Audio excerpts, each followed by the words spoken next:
윤석열 대통령 파면 여부를 가를 헌법재판소 선고가 임박했습니다. 선고 마지노선으로 언급된 18일 재판관 2명의 퇴임을 2주 앞두고 선고 기일이 잡히면서 전원일치 파면 관측이 다시 제기됐는데요. 현장 연결에 자세히 들어보겠습니다. 정다운 기자. 네, 헌법재판소에 나와 있습니다. 네, 좀 예상보다 늦어지긴 했지만 이번 주에 선고 일자가 잡힌 것은 일단 고무적으로 봐도 될까요? 네, 문영배 이미선 재판관이 퇴임하는 오는 18일이죠. 이게 너무 임박하지 않고 2주 앞둔 이번 주에 선고 기일이 잡혔다는 점에서 기대감이 커지고 있습니다. 헌재가 윤 대통령 탄핵심판 변론을 종결한 게 2월 25일이었습니다.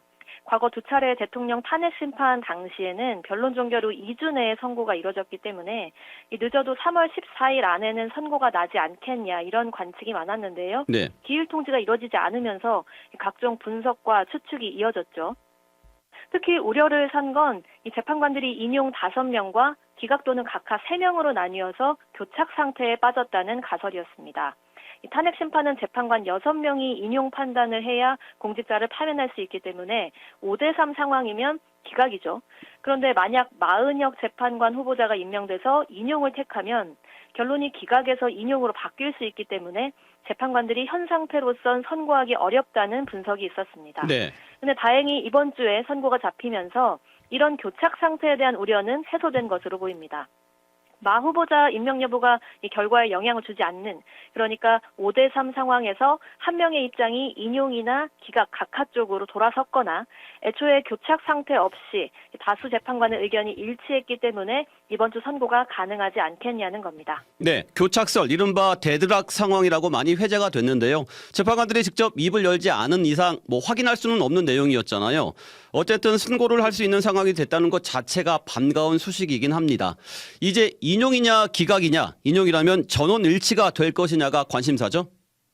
네, 앞서 말씀드린 상황을 전제로 현실적으로 제시되는 시나리오는 8대0 전원일치 인용, 그리고 6대2나 7대1로 인용 결정이 나되 소수의 반대 의견이 있는 상황, 여기까지는 대통령 파면입니다. 네. 그리고 4대4로 기각이나 각하가 선고돼서 윤 대통령이 복귀하는 상황으로 나눠볼 수 있습니다.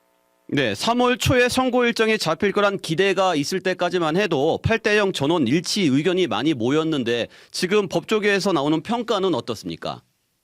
네, 당연히 결과를 미리 알 수는 없고 전현직 법관이나 검사, 변호사 등 이 법률가들의 이야기를 토대로 어디까지나 예상해보는 것인데요.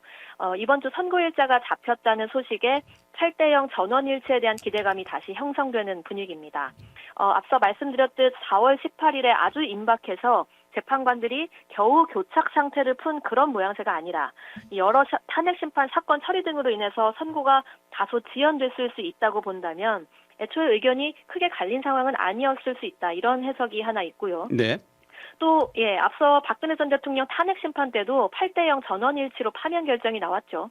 위헌법률 심판 등에서는 헌재 재판관의 소수 의견이 결정에 영향을 미치지는 않더라도 그렇게 남기는 것이 법리적으로 아주 귀중한 자료, 학설이 되거든요. 그런데 공직자 파면 여부를 결정하는 탄핵 심판의 경우엔 소수 의견을 남겨두는 것이 오히려 사회적 혼란을 가중시키고 불필요한 해석의 여지를 남길 수 있다는 지적이 있습니다. 네. 따라서 어차피 인용 쪽으로 결론이 모였다면 한두 명의 재판관이 기각이나 각하 의견을 남기는 부담을 지진 않을 것으로 보는 시각도 있습니다. 네, 정 기자. 그런데 윤석열 대통령 측에서는 완전히 반대로 교착 상황에서 한두 사람이 더 기각, 각하 쪽으로 이동을 해서 4대4 기각이나 또는 진보적 재판관 3명을 제외한 5명의 재판관이 기각이나 각하 결론을 낼 것이다. 이런 입장이잖아요. 예, 물론 가능한 시나리오입니다. 다만 8명의 재판관 중에 한두 사람이 아니라 과반 이상이 심의상 비상계엄에 대해 기각이나 각하 입장을 낼 수가 있겠냐, 윤 대통령을 직무복귀시키는 결정문을 쓸 수 있겠냐, 이런 점에 대해선 다소 가능성이 낮다고 분석이 되는데요. 네. 어제도 김선택, 이헌환 교수 등 헌법학자 100여 명이 입장문을 내고 비상계엄과 그 후속 실행행위가 대통령에게 부여된 헌법수호 의무를 정면으로 위반했다. 국민의 신임을 배신했다고 지적을 했습니다. 이 기각결정문이라는 것이 계엄이 하룻밤 사이 끝나서 아무것도 아니라는 계몽령 주장을 받아들여야 쓸 수 있다는 건데 이건 좀 법률가로서 하기 어려울 것이라는 게 대체적인 평가입니다. 네, 본안 판단에 들어가면 도저히 기각 결정을 하긴 어렵다. 그러면 각하는 어떻습니까? 네, 국회가 탄핵소추 이후에 형법상 내란죄를 소추 사유에서 정리한 이른바 철회 논란이 불거졌고 이 부분은 절차적으로 문제가 될 수 있다는 지적이 꽤 있습니다. 만약에 내란죄가 소추안에 들어가 있지 않았다면 당시 국민의힘 의원 몇몇은 탄핵소추에 동의하지 않았을 수 있고 그러면 탄핵안이 3분의 2 정족수를 넘겨서 통과되기도 어렵지 않았겠냐는 건데요. 이런 점을 문제 삼으면 본안 판단이 없이 각하 결정을 할 수 있는 것이죠.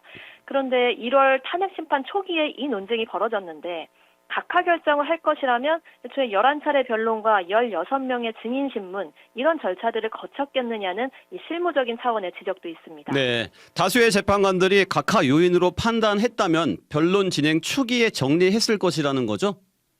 예, 그렇습니다. 또 어쨌든 결과를 두고 봤을 때 윤 대통령이 각하 결정으로 직무에 복귀하면 내란 혐의 형사 재판을 받는 현직 대통령이 됩니다.